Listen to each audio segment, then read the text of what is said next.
এখনো অব্দি খুব ভালো, কিন্তু উইকেট আসেনি মুস্তাফিজুর রহমানের আজকে।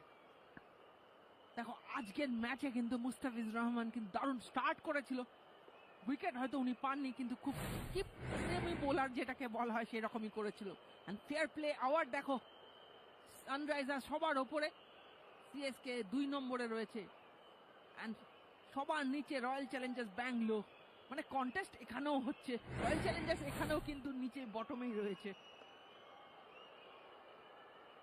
এবং তার সাথে আপনাদেরকে জানিয়ে রাখি হর্ষিত রানার একটা সাসপেনশন রয়েছে, এবং সেই জন্যই ফেয়ার প্লের তালিকাতে আমরা একটু ফেরবদল দেখতে পাচ্ছি কেকেআর এর।